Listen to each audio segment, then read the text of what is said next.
Masag. Dito ko siya ipapalaman. Shells, itong ating, ano pa nga ba ito i-mix natin, di ba? Yung iba, itotorta ko na lang direct. Gawa, okay. Okay na, yung pala hindi. So, okay. So, ayan. Okay. Ito yung pansang konti. Dahil itong portion lang na to, siguro kasya na sa akin. Ito na yung ating pinipritong tortang alimasag sa kanyang shells. At ito naman yung natira nating munggo. Lalagyan ko ng panset. Yung panset, pinalalambutan natin. So, ganyan. Yan. Ilalagay na natin yung pansit dito sa ating iniinit na munggo. Pwede natin maluto. O, di ba?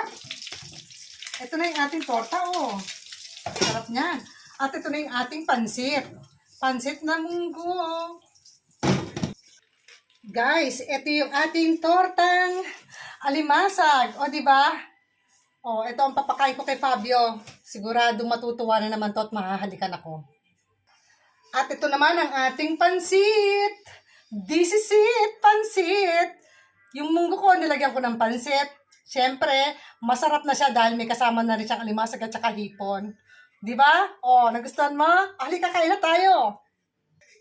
Ito ang portion ni Fabio. At ito naman ang aking portion.